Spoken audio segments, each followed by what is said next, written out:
Le agradecemos su amable atención y le pedimos que por favor analice este video.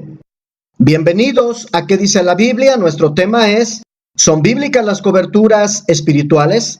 Nuestro versículo bíblico lo encontramos en Isaías 31, que nos dice: «Ay de los hijos que se apartan, dice Jehová, para tomar consejo, y no de mí, para cobijarse con cubierta, y no de mi espíritu, añadiendo pecado a pecado».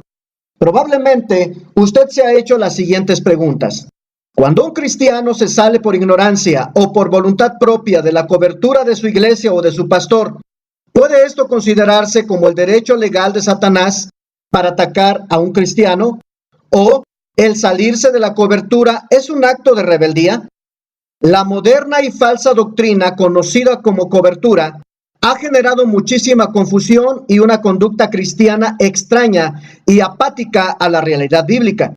Esta doctrina sostiene que los cristianos están protegidos del error doctrinal y del fracaso moral cuando se someten a la autoridad de un supuesto apóstol u organización cristiana. La doctrina de la cobertura es un asunto que ha desequilibrado grandemente al pueblo del Señor. En estos últimos tiempos se ha levantado esta nueva enseñanza por medio de líderes que desean mantener a sus seguidores encadenados a ellos como esclavos atemorizados.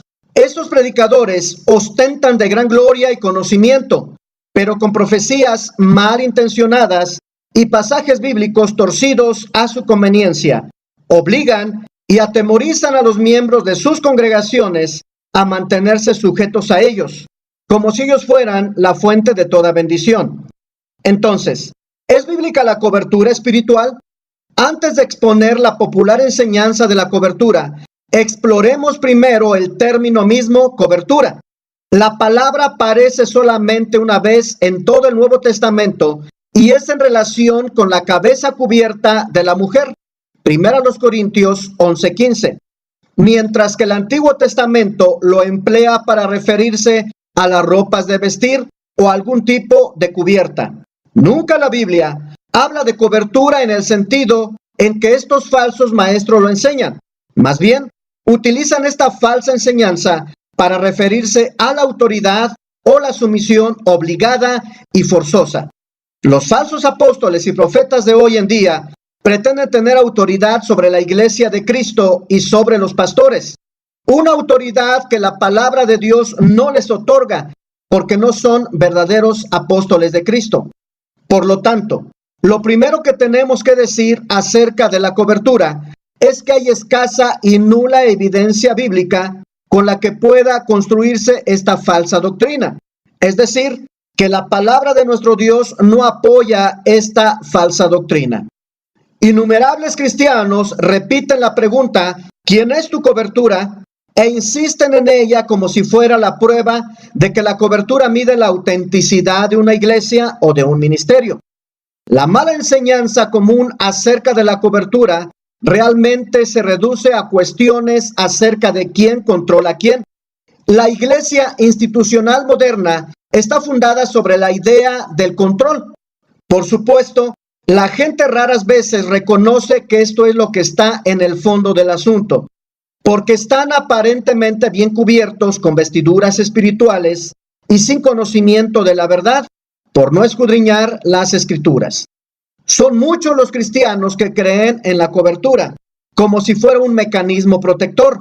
Pero, si examinamos la doctrina de la cobertura, descubriremos que está fundada en un estilo de liderazgo del tipo cadena de mando o piramidal, donde los que están en posición más alta tienen un dominio sutil sobre los que están debajo de ellos. Es por medio de este control de dirección jerárquico que se afirma que los creyentes están protegidos del error, es decir, que están cubiertos. El concepto es más o menos el siguiente: todos deben responder a alguien que está en una posición eclesiástica más alta, es decir, los laicos deben dar cuentas al pastor. A su vez, el pastor debe dar cuentas a una persona que tiene más autoridad o a un obrero cristiano influyente, a quien se considera que tiene un rango más alto en la pirámide eclesiástica. El hecho de que la gente da cuentas a una autoridad más alta equivale a estar protegido por esta autoridad. El problema más grande y amenazante es que es un gobierno que carece de sustento bíblico y está impulsado por un espíritu de control sobre los demás. Los fundadores de esta falsa enseñanza señalan que si alguno quiere servir a Dios, necesita de una cobertura apostólica. Se necesita estar bajo la cobertura de un apóstol que es superior. Esta afirmación es la punta de lanza para tomar por asalto conciencias, congregaciones y aún denominaciones enteras, haciéndoles creer que ahora un regenerado, un nacido de nuevo por la fe en Jesucristo, necesita de un individuo de carne y hueso y ya no de Dios mismo. Y si no acatas sus enseñanzas, eres catalogado automáticamente como rebelde. Sin embargo, Pablo nos manda a escudriñar las Escrituras, Hechos 17:11, y no creer a cualquier cosa, Gálatas 1:8 y 9.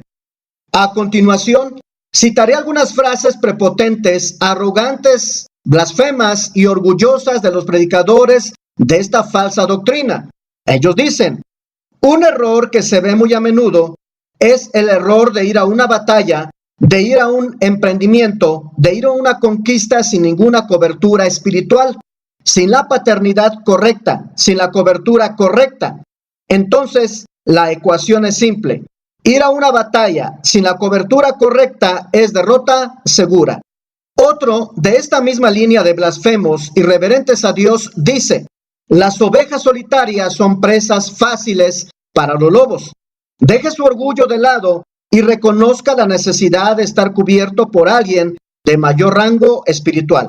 Obviamente, los causantes de esta mentira diabólica están hablando de la cobertura y la paternidad de un apóstol. En pocas palabras, según dicen estos farsantes, estamos destinados al fracaso si no hay una cobertura correcta.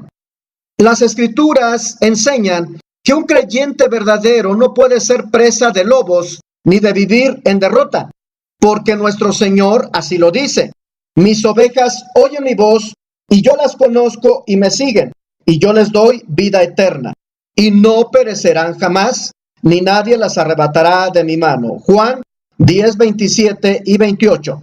Estos sujetos proponen que un supuesto cristiano que lo sigue deberá ahora contar con otro mediador al que se le debe llamar mi padre, mi cobertura, mi apóstol. Con esto hacen creer que necesitamos la cobertura o protección de otro ser humano, desplazando la guía y verdadera cobertura que nos da nuestro Consolador, el Espíritu de Dios. Con esta afirmación, estos sujetos se originan el papel de único mediador entre Dios y el hombre, que posee y le corresponde únicamente al Señor Jesús. Pero las presunciones de todos estos apóstoles modernos es que solo piensan en asegurarse de que se hace lo que ellos quieren, ofreciéndoles una dudosa y a todas luces falsa cobertura, promoviendo sus falsas doctrinas, diciéndoles lo que tienen o lo que no tienen que hacer, creer solo lo que a ellos les ha sido revelado, es decir, creer y hacer solo lo que ellos dicen, tal y como lo hace la Iglesia Católica. No busquen coberturas de hombres. La verdadera cobertura solo la da el Señor para toda verdadera congregación de Cristo y para cada creyente de cada congregación. Es muy cierto que la palabra nos exhorta a estar en una iglesia local de sana doctrina y no dejar de congregarnos, Hebreos 10:25. En ese contexto, el creyente está bajo el cuidado y cobertura del Señor porque está cumpliendo con el requisito escritural. Cada congregación madura y establecida es soberana, es guiada por la presencia de Dios y el Señor la protege. Cuidado con las coberturas de hombres, porque no son coberturas, sino ataduras. Concluiremos con un salmo que destruye a esta falsa doctrina de la cobertura de hombres, que se creen super ungidos. El que habita al abrigo, cobertura del Altísimo, morará bajo la sombra del Omnipotente. Diré yo a Jehová, esperanza mía y castillo mío, mi Dios, en quien confiaré. Salmo 91, 1 y 2. La palabra abrigo en hebreo es seter, cubierta o cobertura. Esta establece un lugar íntimo de protección divina en cualquier circunstancia. Denota la proximidad solo a Dios. Los que están allí viven abrigados, cubiertos y protegidos. Carlos Spurgeon dijo lo siguiente acerca de este salmo: no es posible imaginarse un refugio comparable a la protección de la propia sombra de Jehová. Allí donde está su sombra, está el Omnipotente, y por tanto, los que moran en ese lugar secreto son resguardados por él.